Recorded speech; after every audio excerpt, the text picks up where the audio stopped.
Voilà. Maintenant.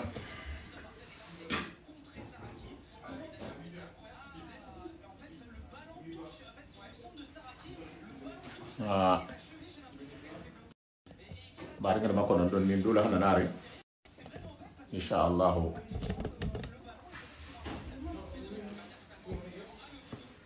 Assalamualaikum. Assalamualaikum.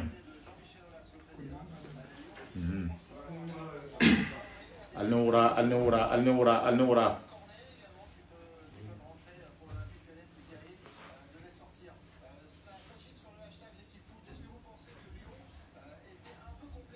Al-Taramantili. Assalamualaikum. Inshallah benare. Saya nina ostajo. Leba o na benare. Me makono ndo kala mo dan takana nari. Engi ngidi. Tambi ta kumba. Ya engi ko.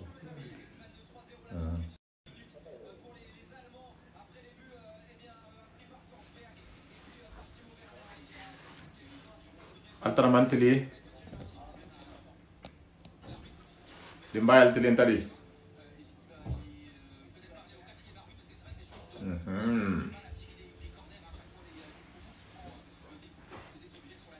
Benare.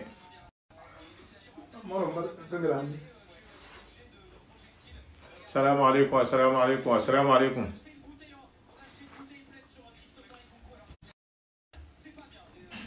Dans 2 minutes benala na wala hada da mutala. Inshallah ni na ostajo.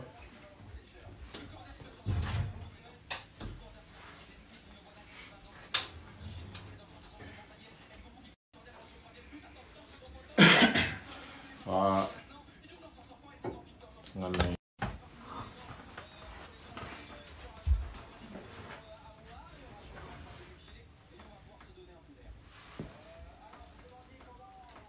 Kalau ngapain yang untuk kita yang pas kawin ada na.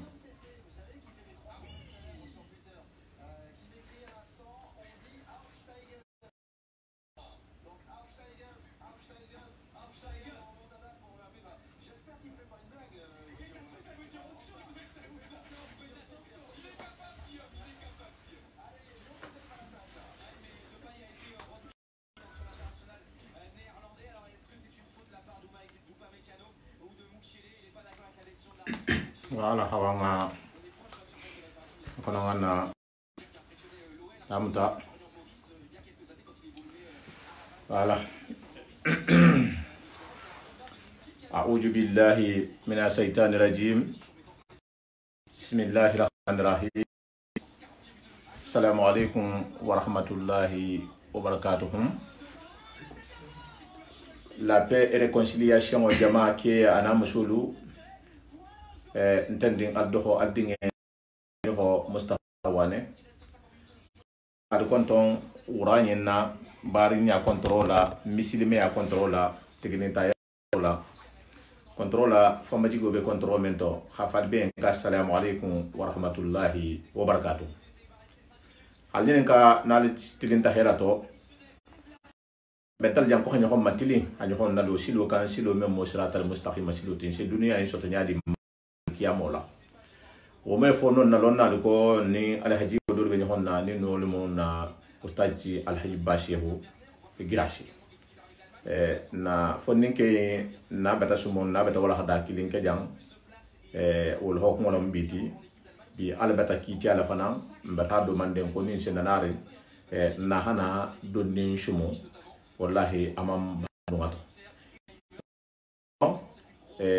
inshallah alaha nkarje menna abulu hadimma abina lawo do italanna hambi to wala hadante janyala parce que mo hofdal je sigri jante baro la ntilin tabaro la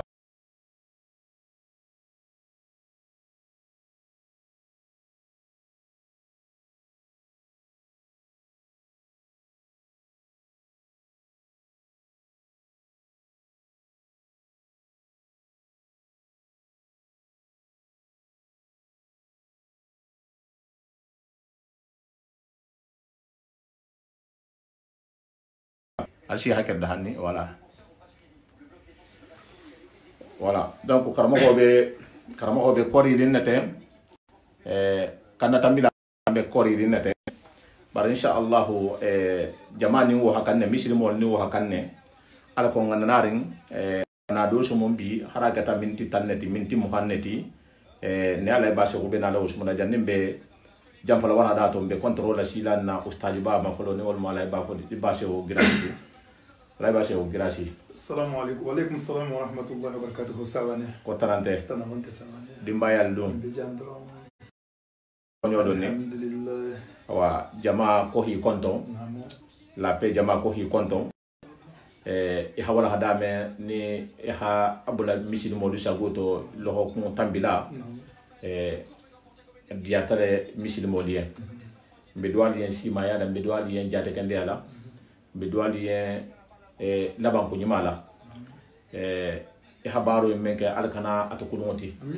ala mo tulkunna di lan telefona ma ngake ala bar lati khambi jama ko le ko ngana naran to ko ngana sumo bena ala sumo na wolo kumata salu nan anin tawhido muslime ya met hano abarama do le mo tawhido ti salu mo ador leti khambi bi bena ala sumo na ibena ala na harbi hela wala hada do fanana wala hada mem inti khambi amekno e comme dino nata memma ni ko hasumo muslime ya sumo wala amet hano ala rasulullah ko wo kono na tare bi be na do ni fola nyen ala ko fananto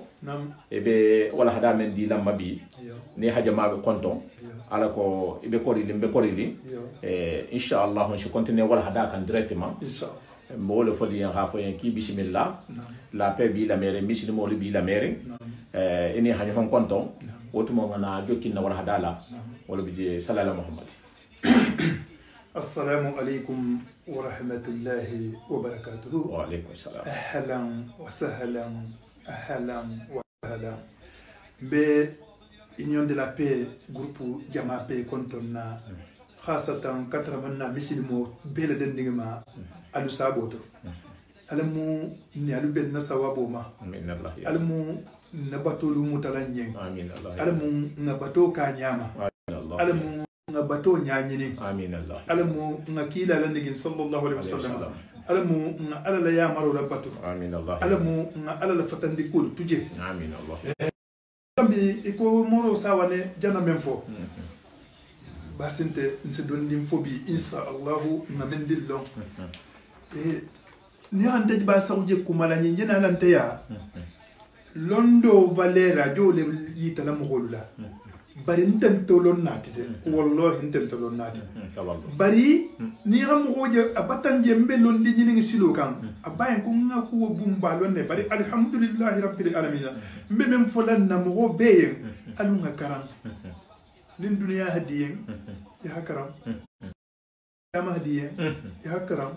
nin dunya ni alkiyama hadiyen ya karam aje kumalu fokan ajante bulala kunya nyini ngala bitigu fomna karam mbe karam kan mbe karam ngala tek asin je karam ngala wali je mustafa bulala nalante ya fendo fo bari kila sallallahu alaihi wasallam bata fa ko ballighu anna walau aya kalunna kila la tambi har aya dafa kilinne na kilin ni ta dafa kilon ne mbi fanan ka wandila ifana ngara tambi de ighala bara ala tambi ighala bara insha Allah mbe jama kontonna بافلانكو إن الحمد لله نحمده ونستعينه ونستغفره ونعوذ بالله من شرور أنفسنا وسيئات أعمالنا ومن يهده الله فلا مضل له ومن يضلل فلا هادي له وأشهد أن لا إله إلا الله وحده لا شريك له وأشهد أن محمدا عبده ورسوله أما تبيكو مورا مصطفى نكرم مصطفى ساواني خبانجي منك جانتك بمبافي نسومون مخولي حكيلا منينك صلى الله عليه وسلم مسلمي ياما لمن يا نينيا الكياما لو ناكلين نيمبم بيلا نيندي اجانا نكوريل فو كوريل بيبي كوريل كنت فيدو بيبولاري bari nya lo mbe kuma kilan na wala da dala karangati Allah kila sallallahu alaihi wasallam ako mo be duniya kono nje duniya khairo ni alkiyama khairo fola ngana duniya masibo ni alkiyama masibo fo al jamahi haketo ni Allah kila sallallahu alaihi wasallam ko mo dole tarta duniya jam mansa dingede njami sado fola asoto tale mansa yato ha bunya ko doto ha megengato ha balwato ha fagato ñine tarta alkiyama ikha abula ya hankato jeto second halaye second killing halaye second koto tarfata ayni arabu kanto ko nya makato abula wala to halaye ko bari ko ite tumbi dia dunia ko man sa dingal tumbi tete ko jari ka telle tumbe dunia dia be kan ako no ko billahi wallahi mbatan kali ala lan tele non khayra so ala bulu nambaro to second mo golu be taala dakhala jamme jahanama i khabula nambaro jie dondin to khalayle i ma tuje de khala jigla khalayle ako ka bati kali ala kana man hera jasi ko anana man hera so ko kabila hada man hera so Allahu akbar alkiyama ya hankato ni dunia ya hankato tekile non tenje kori le nyawonya kanana lundo koy mun nay manyim fo mbena la même fola billahi kumo me besarne al mum ben nasabo man nakumo amin Allah ya mo robe bulu kulungo khasoto bulu kulun nyato khasoto nyagato habalu nyagato faganyato i khata khabulam nemo jieto ari janna nemo jinding khabulato khalaide ko bari kum katel torta dunia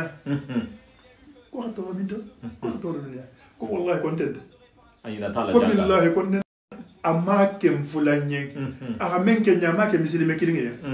abate katel janna heros ko mo be jannatul firdausi biji mbe in foda mo lenne khida don khafo alkiyamu la ko fem bija biji bala janta ni jeta takilin jan khairo wonte alkiyama ci khairo nyaala fuiti jam masibo ante alkiyama masibo nyaala fuiti aso ko makonondi abite makonondi ite men sembo jibo nyaale kila sallallahu alaihi wasallam alla kila sallallahu aka bange ke mo gosi hakilo dum men koto ako khayra khuruni kharni wallajina yalunahum kila sallallahu alaihi wasallam ako kharno be groupe be atela groupe le hani ani men la tanga be atela tanga la hani dunia tanga be ka atela groupe la tanga la hani Allahu akbar ako ko la men na tawul ko amma ke groupe fula yo ako ko la men na tawul ko groupe saba ada dalile ako summa yakunu ba'dahum aqwamun yashhaduna la yastashhiduna ako mo kodolu be nala le wolu koma ko seki nyala bari mi ke no sedeti hake tegen so yase mboy bu nyale Allahu akbar ko seki nyala imi ke no sedeti hake la jamfa habum ko seki nyala imi ke sedeti hake khafani ko seki nyala imi ke sedeti hake la salinya kurun bi bulu wolumu alun tambita salo la ko to nje nan wala ka alko khajama hakilo buda na londo nyini lon nante ni lon na le be kumala nte basa nte kumala ten parce que nte talibo lu kono fono nte je karandi nyaala bari nga mendin long ni menga nyini ka o mambo foda le aya kiliga men fata kila sallallahu alaihi wasallam be sigiri alla kila lundo abesu munna ako alkiyama lungu sinin ako bebe wulila le jula kulun balama kulun sinto kulun be karandi ma subo men seniyata nun be fate bina la anato kila Allahu akbar nesta ba kayen ko moro ako kelu ni musolu ako yo ako dum be kala nyade ako nesta be konto fil munna wol kana nyonje bala ma kulungulu be ñoxom bote la moro bi ketu la ñoxon na imialo jommu jonti akoko alikiyama lungu hagole woma e khayini bula moko Allahu akbar ko kan sa bala ma kulungulu iyo itala ko konto video bi la balansi be dending iyo pesaro jina la kala leteri be nare ay na la dum ni bulu ay dum ni bulu jamanto imawolo balasi jama be jigila imo wolo sirati fel larin jahannama fela koto ime aljanna mustafa ya tamis jahannama kunna bajo non be masilandi mbe senna umar bun hattab nje kumalan telu kelu folo misiri kono salo a wakatoto salo a kenyama hali se sali a wakatoto ni masalo nyalo ibe munke anafa da do yada ni isigi fanan ko ha ko wato kuntu ko tanga be wato la bari wakati kun folo sali la kanyi to beti ko ite salo fay mutari pante mutari molo ime sali a wakatoto sala wakto umar bun hattab alla sarden babulu atrata la sarden to anata ahatra jama salo fota ko sali wakato madande bar jama salo fota ko umar bun hattab amirul mu'minin ihdal mubassiruna fil janna mu'minulu la kunti golemu mo tanga men na se wata arjana wo dolemu allah umar bun hattab akhala sarden di fi sabilillah wala sabo keta man tarjama salo to wulu leri kilimo sali kilimo ala jardin akha sarden di sarden wo yo million kunte ko euro menate million kunte ko wulu sadaka dilal molti ko yo o me ka wo ma akha na ko di fi sabilillah ko parce que na ko atumena ko to ham anyina tasali waxto tab sida aman ani jama man sali mbata di fa ndara ma fa amna ben kam ça fait ajana i boyin to le teng iya parce que nyin ne la ko jana ka teng ajana fo salula ya fa gamu fo ta jama salula abe ta salo wato ma bitugo bara ta jama ke mata kula misilo bata kula aha jardin mul ni fi sa ki kana na fo kula me na dunia jama na mu ya la ba ta nyaje umar bun hattab le mo tarbi tari se fa na fengo sigile ko talo wato atu folo ko ni sa be ma kono ko ko se sali ko sali julo jama mu sali julo ti fi xalo ne mu sali julo ti salo membe be la retarda nyimbe sali julo ti de nte be baradula nse sali le na baradula ko mun nakila sallam ki hawadani ila wulo kono seneto parce que salo ke se ke dula berto dugo be mu sali dula ti ko ikana sikani haje ko makono ko est ce que wulubo ndida wulubo be yande wulubo de yo ko sali kila al kamme sallam ala ko ki khasali ko dugo be hasenu de dugo be hasenu de itele kana bo wajini de sali bari ta hasal doro ni je fu jahando la bata problem be bla di fanga kunna yo wala ka nesta ba ko kwali kiyama ko ni ramen reso reso ki khala kita ima fo yan kwa jana fsi yo ko ite dun ko ki khala kita bara har janne are por la non to tenem be setambile tan ni ko men ni ko na jan doron ku do bi to kun nawlo fusi be dunya abe alkiyama ikha gode nyonti le masilata nyonti allahu akbar sena umar lan tawti akhsar dinga million fenga hadi fi sabilillah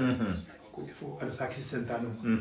barakallahu fika ahmad mbaba merci adinke abdullah ibn umar nin jama salo fota ko asesu be ke na fer salo la ko khafam pini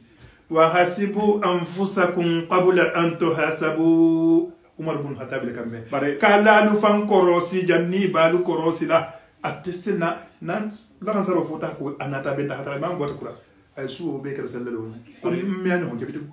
باري نجي جنب ماشينه نامو سيدنا عمر بن الخطاب نامو amma fo inne ko ala dunia arjanna so to tabe dunia mo tanga arjanna la abe dunia ja wala xam wala salu xam mo jole late iyo bal jamal fanan salu fota ko wato man tambi jama salu wala xam mo siro to ite ke nte baseho ite men tulben kanna wallahi ibe kuma siyama la dabula la ni hadi ala kila sallallahu alaihi wasallam ako man arada Allah khairan yufaqihu fi din ni lakum ghum ala benyan la khaira ma menna koto asila fahamu dino la asila fahamu isarinya la asila fahamu isunya la asila fahamu ma farlo la na janga ke balu ko ma farlo koto khere khero ça fait même bi khere khere ling ite fangale mo ila dino ila muhammadu ila ala abite fanga la khair lim abente basa lo khair fanyan ko le jodi abdullah ibn umar inyalo kila senna umar digito senna umar mana khibo sa yana dingi fana kenya sa adingi fanga ka pambula kasola فقسبوا أنفسكم قبل أن تحسبوا سنة مرو كلا لفن كروسي جدي بالكروسي إيه فن كروسي دي كروسي لا إيه فن كروسي بي كروسي لا نحكي ولا وتعدلوا أعمالكم قبل أن تعدلوا من كسان أرابو كان فولا برينج كلو ينفولا بنيجين كان كلو فولا حاجة عنك كمال تان بيجا عنكو ما يسافر عمو نامي كي لا دونو بيسا كوجا ني دونو بيسا دون باب سيدا كي لا دونو بيسا جاني با بيسا ليين يا من نمنك سنة عمر بن الخطاب هابي من كرادو لوحكم كونولا نين لوحكم بوتالا بالا خليفة يالا أخبارو من بيكا سي سندال بيتو بندنكم asanda se safero ase fenga du safero kan tambila kito men tambita sariya men lata muso men keta sariya men muta hanyi keta la bulu kunto men keta men na halum a erel ke jamme asa fanga gosi umar bun khattab e ga gosi dano tara mai ma kontilo fanga sa man gosi keme umar gosi no umar bun khattab anyada kasino men ba nyama nya ajam fintare ha ku nya wanya ma bono avec kasila fi sabilillah ihda mubasiruna fil janna moko kilinge membe moko tanga lu kono men na se wata janna bari nomba ta fale de moko tanne be se wona janna la o kola e moko wuli kilim moko kemela ko fori bari est ce que lagi ne moko million jalti senegal million jalti men taje fori ne jeger la ite mem fanga ite fanga data men mo lo folo na kilinge sile ngalu ngor sa fanga جننا ولا دام تيمنا على كل سننا كتابه دافع فلو ينفو إن شاء الله هاي تجمعنا نيمبتا بين إلى سالو ني كونيا نيمبتا بين نامو بسوليشن دو ديلا بارين دما جام نامو ni dokumata olu ya lon ko no ni hilo saluto ko hanyina ngalo fulale ke ngalo sabale ke ita fam hanyina bare olu no ko jam olu no salo hasalo mafa e biti hay ko halatilin hadan tan ngai sai le hanko onko nganken ngala sa ma ne fati le fama dino stimulati ngala sa hale fonko setilin ni no dino wokono mo do na tankili ako ko ngabasi ba di la tema mo lo ka sai na de na be salu la ke na se tula filin na bare ila fo ko hay ni be salu ni fonda lo dula ki concentré di kam I fonda lo dula kan la fi la sa billahi ko kata baba soleti kila na ako kada hada mata ala salu ate fili kam boto mbebe fana jamaa en jango fana au fana al fana ngo solution la sakade parce que a 37 fil ni belo sabai ma no fi belo le nani le fongo ata nya ke bulu ase to ben ni ha to ben nyalo bari ala ko kana ina nyin tigi ka ha nya gangang a fonda lo dula de abe sadi kam e ma atuta mafalo amanna ni na salu kon amanna nya ke amabu mbolo fala be ba nyin tigi beta fo ka kata en solution la ti mo ko men fana nya ben na jan nali se ina salu to kenen e ma lo e be salu jang wo jang ni hilo comme ustadi basse o ha afonyame e nya lo e fonda be lo la jamen e nya lo non to ya habino je hakilo to la je ala ha venge isaje ila salu be mafala ale basse o nam ala ko ba bebe ko rile to ba ko beta wali mai beta wali ma wo ma de jisgir ni alhamdulillah ba inshallah hera le mo wodi nga continue hambi rasulullah la ko kan sallallahu alaihi wasallam muhammadu men sifa manda asifante dala ni hakanu i hakanu ko ke i ko ko ma ho men na kano daga ndiati ma hasi e wuluti sai na me do le hasi e fangati hasi e wuluti ase tambi ola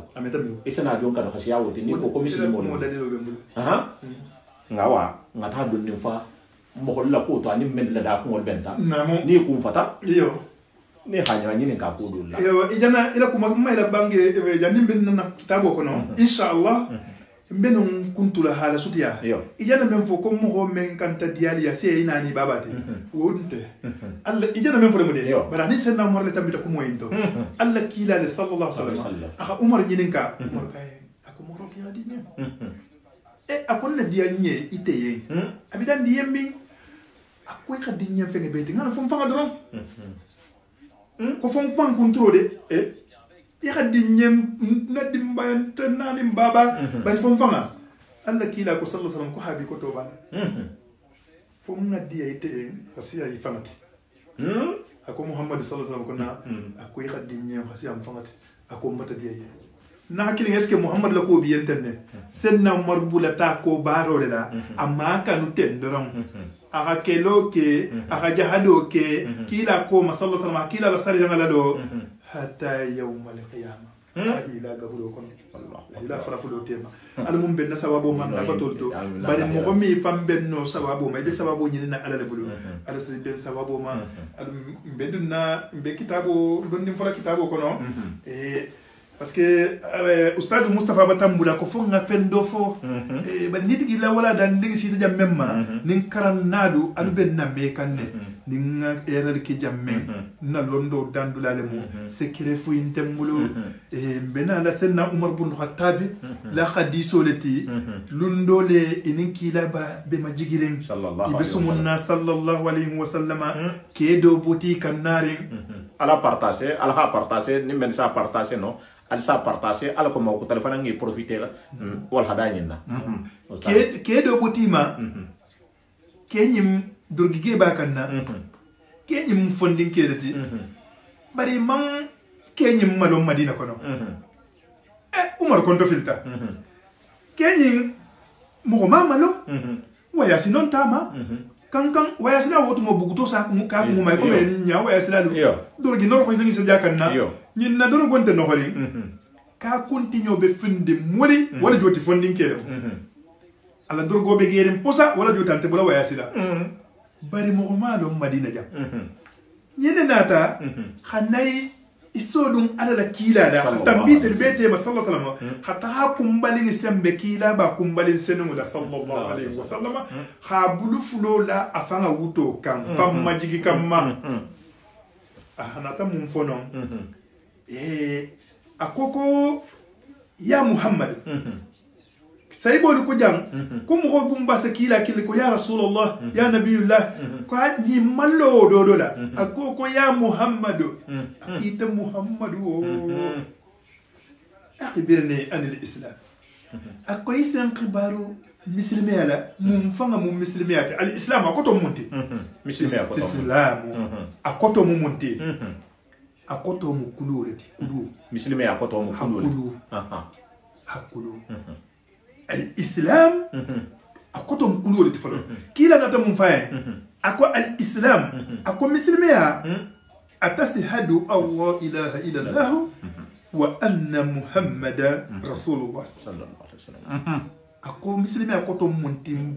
ibata sedeyama isondo metro ika foi dato ika la bara saba na kebalo isita kumale almum benna sababu ma bari bemba ko ko asihadu anna Muhammad rasulullah sallallahu alaihi wasallam wo fanan bemba ko asihadu anna Muhammad rasulullah sallallahu alaihi wasallam wo fanan baba ko asihadu anna Muhammad rasulullah sallallahu alaihi wasallam ifanan ko asihadu anna Muhammad rasulullah sallallahu alaihi wasallam ko fanan sedata ko Muhammad kilati bula kila ko ibemba bula kila ine ko ibemba mo ni ma bula kila ine ko ibe bula kila ko bar kila tamata nyadi ite be kila kaluren abaluta nyadi anya sigi nyogol xamunke anya tamo nyogol xamunke anya asali nyogol xamunke ikan tawr lonna ala mum ben sababu amin allah ya rabbi ako ikhasedi ya makubatu man sawonte kene memba to mutol nyati fo ala wala jodi fen ko tay wadu kanne parce que ni silanta mo gonya ala la ko to billahi jabatu kanne na kelinge filan ka fuya soto fusi mangole mo bulla tarafat non tout de suite afla ka fala idun de dana ma fala ne boy ya haja me fala ko ni ha swato second ay natala de mobila ako ka ne ma hero so aseko ka tante ki be memma ka hero so le ka tante ko ala mon do nar janna ala janna ala mon kala bar la ala mon janna soto han naso bo kula men sen samba jahannam ya rabbi ake so aminu lamuta ako watuqimu salata ako hasalo lalo bari sado yindo tuqimu salata mukumu siamanati halalo alodula halalo alotumo halalo alo nyama iso keno nyadi lo nindiwu ame maseno iba lonnale alla hida hakura hi kemu hoti hi bunya anata mu foyen kollon folo janni gambatu yo per masoñi yo iñanude ñimbe fo kam mo de taxari bari attention ete batisi be ke sile ko be lon fo ñi imani lo ngusa mobile da ngusa nege sola ngusa moto da la kile pour pourquoi imam ala nyin long ala hagi golo nyam bare muslim parce que imam kiyama bare muslim lu janne ustad be tambila janna alay ba sheko be tambila janna kumba bale moyindi même be di sallate mbe salla munna ko nga ala lay so ko di nyine bistola mbe salla munna ibata tawhido ko mo fo say kalmat saadato betege mbe so fo len so tato len billahi wallahi bare nyinga to fo la ten silen foni ite fanga ma ngolo iba fo na ku mel na imalo parce que ko fana ni halo i cede ya tama ko mo be forin kalmat saadato ko na nyame wo cede ya obi so no mela akoto lo afo wonen te mabambandi ni mo hota hata isi mo me be ke into silen ebe salila ebe sunna bare cede ya nyinti so no mela no fa ale nganya ni nte ustadio nte ke mammen lo bare jambutu nte fa mala jam parce que nte fo ngay be nyaaje jane info me keten Allah fo ngay nyaani ni ne nga be kotolo ala ko nimbe salila namo salon khafo ni ngam fonda la dugu ije mun fola ni ngalo me mun fola beno akoto mumunti ibe kila na duwara melu karana ni haje na duwa bebe kele munti karsa hormo wala duwara tembulu man duwara no altala ala kila kam iyo ala kila kam me sallallahu alaihi wasallam ala duwa o duwa ala sari o sari asi duwara kuta fo e bara ala duwara doye ala ke to de tambele na fo inshallah ako Allahumma inni as'aluka ilman nafi'a wa rizqan tayyiban wa amalan mutaqabbala inyalo kila to de sallallahu alaihi wasallam moro ke bayi ala khayinda akangalema ako marigi ako solondo muna famala ikan so kharja ke senumula ikan na duwa jabi nyen asbese ke no londo ko nyanga kankara ndale sawo ameke no londo ko kila sawo senke sawo inyalo de kon solondi muna famala ikan so kharja ke senumula ikan duwa jabo dimma nyine je taralo la ten da fenga be to fisamante nyine je taralo la ten nyine daji go ganyim fenga be ne sifana ne manda itte be sigirin ikonte mu wurdi la balti konte mu sadaka bola balti minto salo fota men ko batala dunia na fulo fankili be di sadakoti ala ko abona mbaro to parce que ka batasilan jama salo de fota ko ite be nyaadi bali insanu ala nafsihi basira mo ho kha fangalo iman ko talo bari fangalo ite men ben na mera te ba so ko fangalo ne iyo na salo be nyaadi ande fana ngam fangalo ne maro ya lo de be yi fallo ne mbatene mo ala kamme ni halo sile ni sila foto ala kamme voilà kila sallallahu alaihi wasallam ako khasalo dalo barna ke se salo na do nyaadi watu uti zakata haja kodi fero be menyen wata sumu ramadana hasun karo sun wata hujjil baita ma in istata ilayhi sabila ya bungu hiji na fero bi kende ato na alondo bi bulu na fulu senu bi bulu ki ha waya sile bulu na londo fana bi bulu fana balato abelato de ala sonal bisiri ko imam bukhari kono akoko ni mo ko tata makka ila hijjo peke ikurata isagita ite le comportement fe mamma fali hiji de nyamele ki ma nya yini wala jota mambe fa wala hakata te lumme fatiya fo ni motaji illa illallah astaghfirullah habo makka ana ku kutamuta I khabboje le comportement mamma fali hakke bataka wako je ibataka wako long ijana tahaji nyalla ili mali yakin le tummu dan kan ya londol tummu abatake ay nali yaqini ibatay nyala kila lawro kan sallallahu alaihi wasallam ibataka dun ka abakono kila sallallahu alaihi wasallam alayin forin ke nyinin karlaye ko muslimi akotoleje akay ko sadaqata kitonya senna umar ko konte lukawata mo be nyinin karola abiso ku itonya kumala kumali nga ku itonya ko yindu mu jonti woto parce que kila nyinin ka ko di bislimi ama kila nyina bislimi alfa ako ku itonya ako kila ki itonya ko mo be nyinin karola aba fala ki itonya ko nyimu jonti ke na ko bati ko to fibitu e continue men dara rasulullah nyinin ka namo ibada nyaje aka yentugo ako muhammadu kona akhbirni anil iman ako mundu mulima na yake ntiwo bari moro nsiye kono be men na bere ji jam ko kanta bara la men na bere ji jam ten ko nkana takadula jambe tege nje tambila ku kumbalila nyinu be tafsir linteng ayar lan tanasin takada non ntel jak mu dorna fala yo nje résumé dale adon nim fa ko kila kayen ako ali an iman akhbirni an al iman kon khibar liman ala qala kila kayen atu'minu billah ikhadam khaniya alama ni yin hun hakudo yin hun gol makudo ke man da khaniya alama parce que imam kan ya bi ba yin wona be man yo ya bi ku kiri dale ibi ti no na mo mimba do yin hanu hundula da wata fala ka fala mamu so ta fo lo ani ke ako ko me ko hando e sino ako ko ka ha yo ako ko me sino yo na kidi ngi yalo de ko ni ngan nyal ka mammo je ngana ka sama kuma men nganda kon kana ke wonya ben est ce que mo filan ka fias ko manguko fo ngan hakilo to sire ala mum ben nasawabo amma min Allah ya munyani ma kila ma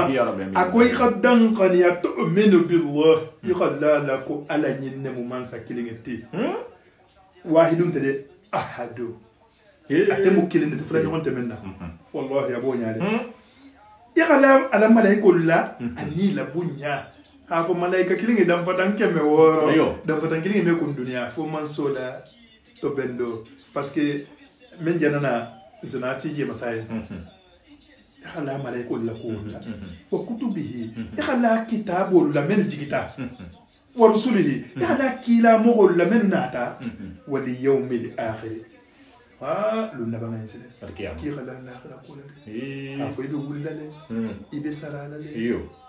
amma arjanna al-mukila non te jahannama nyim fulo le bijede ni fana jile ha ki hasan bi lulu soto ya san keme soto ya hasan fu soto ni na banga bi mutafule awanango ila o fana ko to foye iyo nango dalilo fo kitabu tigo ko iyo aqul walau ista alfan ba'da alf summa alfayn ba'dahu la budda fi yawmin tasiru ila al-qabr akko kharimu balu tasawuli kilin iyo irasan wuli kilin kutalawo kam iyo ka ikhalala katti la kula banga be kala de dinkoti Allah akbar be nyinin kala le di ko kono no sida o baba me kuno yenji mo be be makendo be no njel nyadi ite mankende ni be male mankende ni te kendo le ante no njela voilà Allah akbar ale ngan wakala ale ngan to ja ale nga dino ale nga mutasobela namu ale nga salu nya parce que ndata tere kama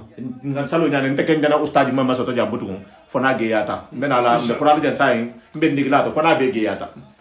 ustadi wa tu'minu ko ngadan khaniya fanan bil qadri la tegoma kana ku dem moda kon karsa kila sallallahu alaihi wasallam alana madina abentama hatra kafirolu jahiliyatumo imemu sudan dan min karo e ko me jombento jemburu nyame min karo imemu sudan dan na aisa ha dan min karo le salama dan ta min karo le kila kadu fata karo luma kadu fata lunguluma kadu fata arabo luma adu fata sibito luma kadu fata kono luma wotu mo fanga wotu mo kono subatu mo kono le labani me wa sida nin kono hitiri nyamena as al silo dia na hata super tar jamen nin kono hitiri non le yo kala silo dia le kalu kono lu la jay nya ha to yisi no nyaaje ke barke ba ense hinna ke ba ense hinna silen yo nin membenta ko ni mbenda la silo media ni mo so le benta ni ko tele silo media so bele lo ko ni no to la kata kele ko ni ke benta kele silo sedia awa kuma fula bo ko te njo fula be noro yo ni ga noro kili asimuta ku fula jo ko te sile noro ko to mun te ko ni ten ka sabe dan ko na silo media na kili ni wo benta sagita ila sila diata ila sila man dia ni ala batake parce que bata fula ka fama kilin ni la silo man taxa diya tugun aketila ni la silo tata diya do mata kila bari ko nga noro bula ko ka fata karo luma ko ka fata lungu luma ko arabo mu lungu dunia tilo nani nyogolete arabu kan mo arba e bari ustadio sai der sai mo do me ko arabo e me ko bari kila je ko mala ni ko ka fata lungu luma ko lungu lumu ala la lundari ngolete nga fata tilo luma ala la tilo le mo e an ala adinke imbanta dum men Ibrahim kila sallallahu ni ko sanji balata ko kila Muhammadu dingi fanga de fatta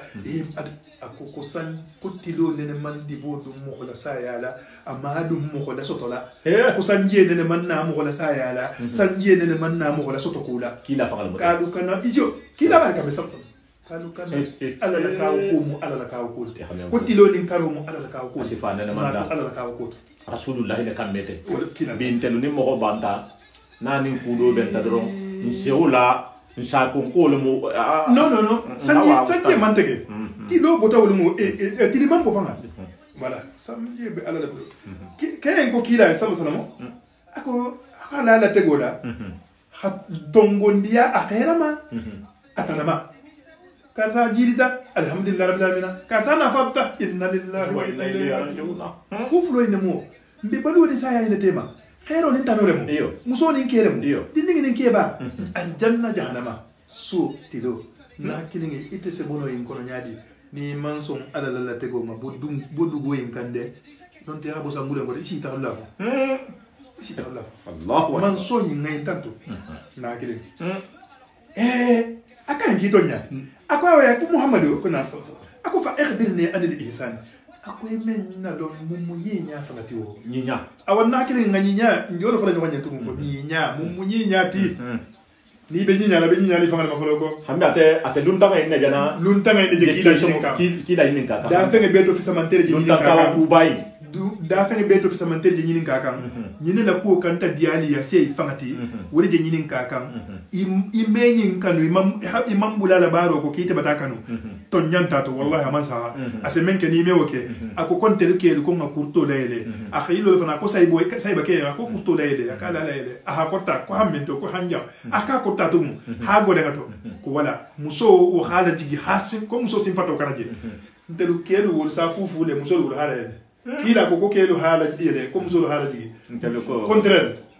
Allahu akbar alam ben nasaw man abadulto alam nabula kila ko nabarol to haraman dinyen amin Allah ya na panya nyala amin Allah ya ula banga de mugero tidi ula banga ni ula banga sita yo na kili me fu no to ka benyen ko saya ben so borin nale ko jari fa ka ben da fele ko ni gaza ko mata kunungo ko banta ka du ko mata fana yo iko ko inna lillahi wa inna ilaihi raji'un ka benyen ka hajan nale ben da fele akoko nyinya mu menti ajina la men fulate amamba da misiri ya fonyen yo abata lima na ya fonyen alunga hakilo tu inkude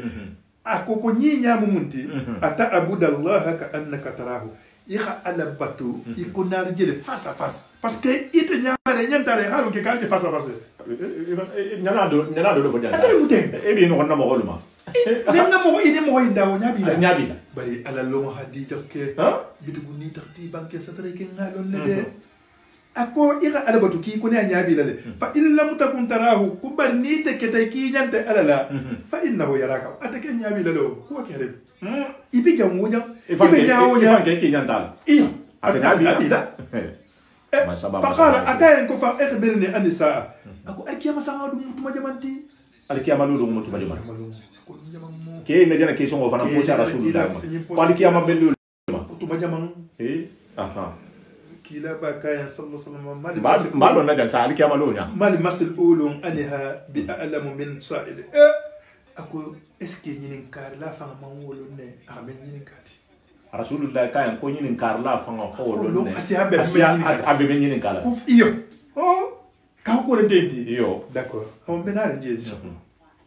qala akayen ako fa ikhbirni ani amaratiha ako woto ni meo fono nyen awai mi astama sedo du fonye mumbe kala naselo ko dunia wula bangal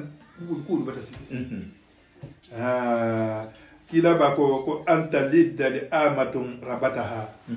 ako nin jom musul khajido da mutai mari gilwen ko dunia la banga bata sutiya jom musul khajido da mutai mari jidi mari gilwen ko dunia la banga bata sida dunia la banga bata si asekeno kulu ven kulu den be bulu jom muso be bulu ajidi yen killing fula nyogo idingi himara dimmo fa sababu bulu godo e membulu wa fam fam fo wole be kala e woni ke dunia la banga sita o ba sita kila le kamme ali nyalo de kila le kamme ala qala lon kunu na hallo sinna ding ngali jebi wolu bata wolu se luwo ko no mar la baba mar ha be mar awa je kila je jele bako aje jele fana nyata khani lonne ko sayyidil awwalina sayyidil akhirin wa antara hufatan uratan alatan ri'a as-sa'i yatatawwaluna fil bunyani akonalu khabulu kulungu sinto kulungu balama kulungu nyisi nakhanila u nyogomu nakhanila u behan nakhanila koni khaje konalu kholu je samwo tuma yi khasambungulo ko dunala ba sita ka bele kot rasulullah wala haka sa fenteli ya boy fulolu ni boy fulolu kha sambullo da na hakili ngo wasa konti bi ase konti kila de kam Muhammad sallallahu alaihi wasallam ko nu kata dunya la ba ta xamal seedo de xamal seedo jinti ki kana so boy fanna de ko nin ki to la tafaniya la atutama ki halon ko wato de janasi ki to fanangala faniya mo be nyonna ya hakito la faniya ahala faniya la dia mo la man kan dia la o fana ta xamal seedo ko dunya la ba ngala mo fa abatasi ko di ka ko je dun na mo golu bulu menun ta dun keti ko wakato sita Allahu akbar ha fendun mo ha julaya dum mo bulu men ne man julaya ha mo bula ka wando la lon don te mambul aterjenti dara mo bi dum mo bulu ne man negi so fa ngabul aha ça quoi c'est ta rappel mi passé Allahu akbar na kili ngi nyalo kila kam me sallallahu alaihi wasallam ko nin kito keta godola ako ko wakato sita summa antalaka kenyi wulta tata ketu nanti makisa ha jabaro Allahu akbar falabistum maliyan sena umar ko kuntu tanun dondi summa qala rasulullah alla kila ko sallallahu ko ya umar umaru ko keta ke nan dal hake nyane ako sena umaru ako atadiri man sa'il ako yani kan la lonne qultum allah wa rasuluhu a'lam ko ala halu ni ala kila ala ni ala kila de halu sifo kila nyala bana bi tambidal ko amefo ko nin kila ko ben nin kila te ibatu fulaka fo alama amefo ko ni ala ni ala kila sonta ibatu fulaka fo alama wotuma be baluri iya abe kila la shina afanga nyala ha lo wotumo adi ala parce que ala se kila jigatel atambiru gola ala la halu interdit ako kila ko fa innahu min janana jibril ataakum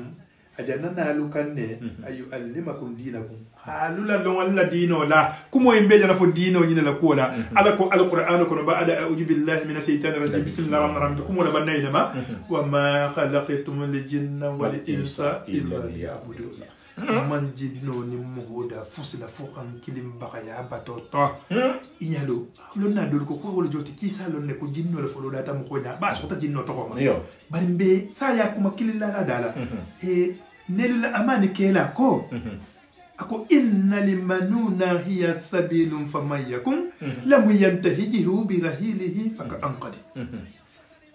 ako saya autoroute le sila balem ko bebi bor la kan bebe sila ba autoroute talal autoroute obligatoire bari ko ta taw an ko kan hande ba tala de hari hiba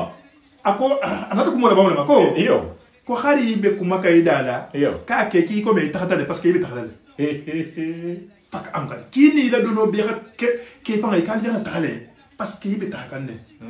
ki ni la dono mu muinti la baro parce que akoko kila sallallahu alaihi wasallam akomo kana nyemira ki be taxla le gaburo to xaf ila fek baro seconde kilingetu ko dunia adu me baraku mbarelo ning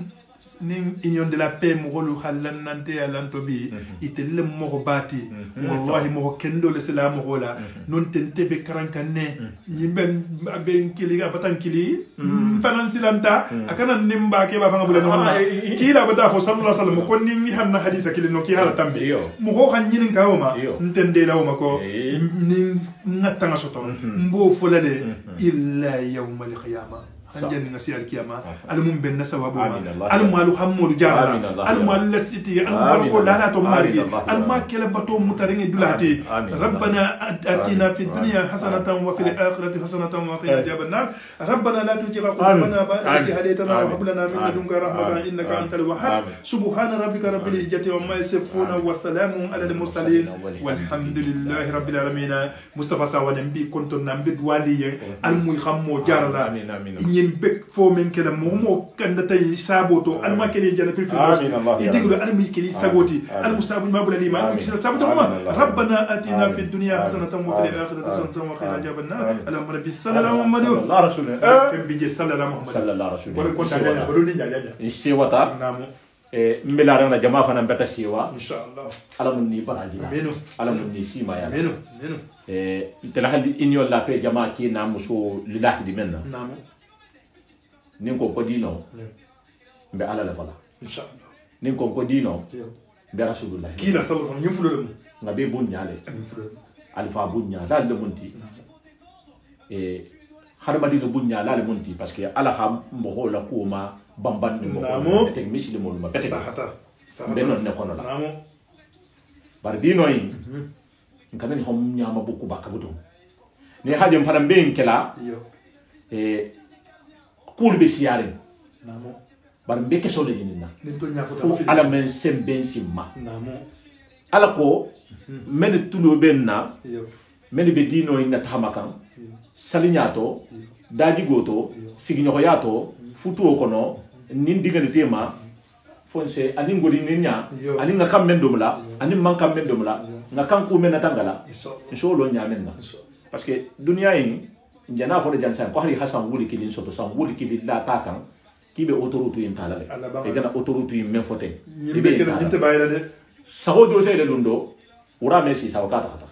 so do se kulundo saho me le kata kata nyimbe be makono dinne wuri jakam so le dido est ce que ta faham ntelo ni han tele génération la sa ndax do lon ni wol trambo fondin kelle ni hadi ni nya damta hata san tangama